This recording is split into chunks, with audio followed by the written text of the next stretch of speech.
There are some films that don't just stay with you, they haunt you long after the credits roll. The movie that I will be deep diving into today is not just a film. It is a slow, aching elegy to dreams deferred. A story where fate, like an invisible hand, rearranges the pieces of a simple life until the final picture looks nothing like the one we had imagined. The movie that I will be deep diving into today is the Malayalam classic Kiridam.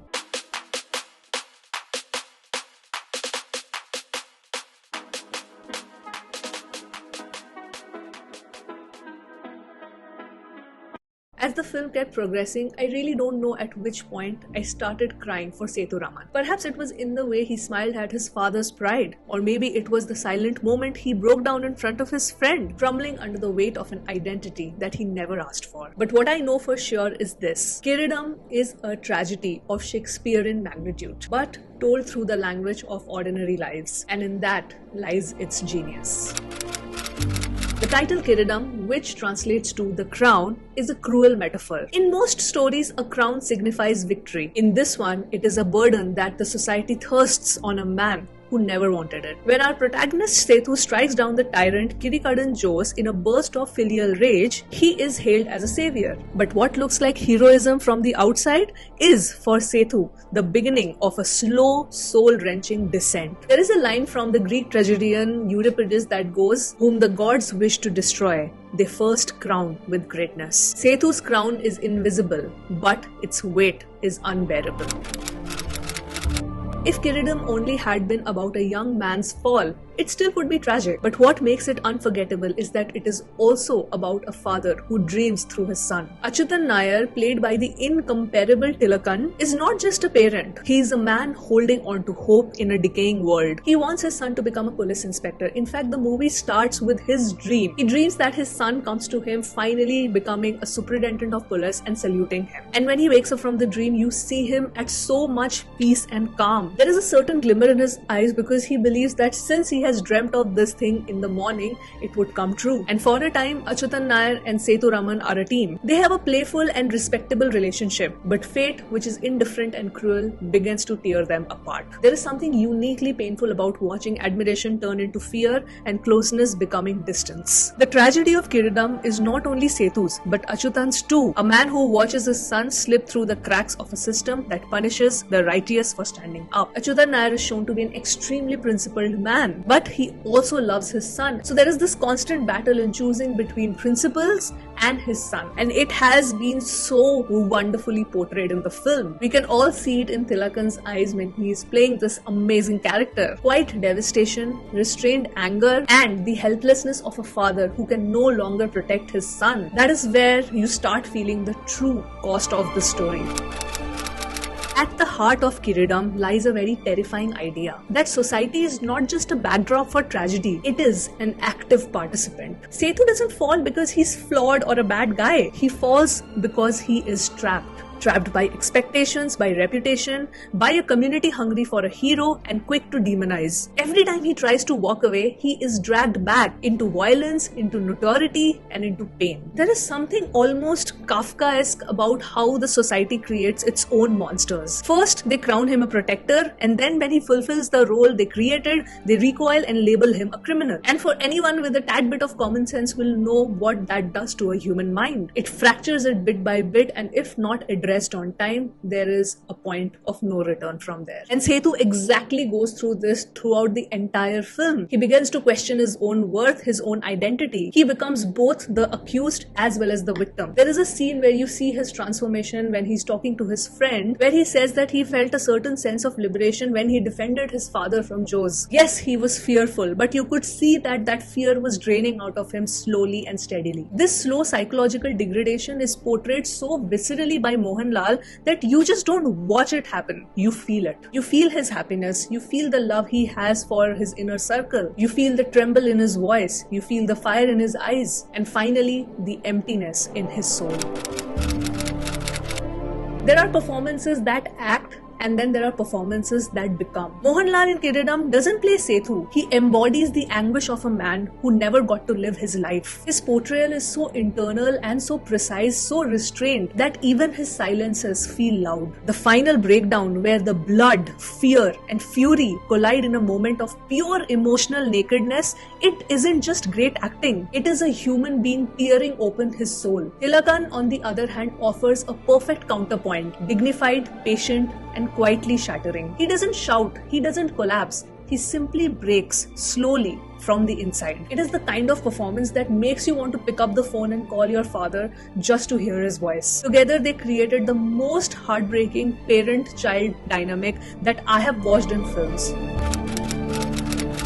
Lohita Das's screenplay is a study in tragic inevitability. Through the script, he doesn't try to manipulate our emotions. He simply shows the truth, unvarnished. Every turn in the story is believable and every consequence is earned. That is how good the screenplay is. There are no melodramatic villains here. There are only circumstances. There are misread intentions. And there is just silence in place of a mutual understanding. That is the real villain here. It is this gross miscommunication and misunderstanding of intentions between the father and the son. That is the true villain of the story. C.B. Malayal directs with restraint and immense respect for the material. He never exploits the drama. Instead, he lets it breathe. He allows the audience to sit with the discomfort and marinate in the pain of what is unfolding. It is the kind of direction that trusts the audience's intelligence and wounds them gently but permanently. Because honestly, I don't think I can watch this film for a second time, even though it is an absolutely fantastic movie. But I don't think I can sit through another 2 hours of watching Sethu just completely getting destroyed because of the heavy crown that he has to wear, which is given by the society. Watching Kiridam feels like revisiting a childhood memory that you wish would have ended differently. You know, sometimes you just sit alone and you contemplate about your life, and there are things that you wish that, okay, if I had taken this course, it would have ended in a different scenario. And that is how regrets creep in, right? Maybe that's why it hurts so much. It reminds us of our invisible crowns. Because irrespective of who you are, I am sure that there are certain situations where you had to act a certain way because the environment around you was putting that burden upon you. That was you wearing that invisible crown at that moment. These are the burdens we wear because someone else saw something in us, the paths we were pushed onto, the love we didn't know how to carry, and the dreams that we have inherited. This isn't just a story of a man who couldn't become a police officer. This is the story of everyone who was not allowed to just be. In the end of this film, Sethu Madhavan doesn't die physically, but something inside him definitely does. And when his father reads that police report, the final nail in the coffin of a future that his father had dreamt of, we really understand the true meaning of tragedy. And when the film ends with the picture of Sethu on that most wanted criminal boat, it feels like a total gut punch. It feels like Sethu got disqualified from his own life, and that was just absolutely tragic to watch. If this film has taught me anything, it's this. Sometimes the world will hand you a crown, but not all crowns are made of gold. Some are made of iron and they will rust your soul. I would definitely want to know from you guys what you felt the first time that you watched this film. Like, do you remember that memory? I am sure rewatching this kind of film is not very easy because it really makes you feel very sad. And films like Kiridam just does not belong to one generation. They belong to everyone who has ever carried the weight of someone else. And here, Sethu is not only carrying the society's weight, but he's also carrying his father's weight. And this film is a very shrewd reminder of how one decision can cascade into so many events, and it can destroy your life and take your life into a completely different course than what you thought it would be. If Achyutan Nair hadn't slapped the MLA's son for wrongful parking, he wouldn't have been transferred, and all of these events wouldn't have happened to Sethu. Not like I'm blaming the father for Sethu's fate, but if you just sit back and think, there are so many decisions that our parents take for us when we are kids, which sets all of us on a particular course of life. And sometimes upon self-reflection, you might think and you might get this idea that, okay, what if this particular decision was not taken, and instead, what if I had chosen plan B? Then what would have happened? I know it's very mentally exhausting once you fall under that rabbit hole and then you come up with so many regrets. In the end, Sethu just accepts his fate. He lets go of everything. He is ready to even give his life. Oh my god, this movie was so freaking tragic. I I am like not gonna get over it soon. I know you guys told me that there is a subsequent sequel for this, so let me know if that is the next film that you would want me to review and deep dive. Honestly, my intention of watching the older films now is not to just review it. It is more of having this deep dive into the storytelling and what the characters are saying, and if there is a moral attached to it, if there is a social commentary, if there is a political commentary, if there is any kind of commentary that we can deep dive. Because as people like you and I say, cinema mirrors life and life mirrors cinema. It goes both ways. And that was my deep dive into Kiridam. Please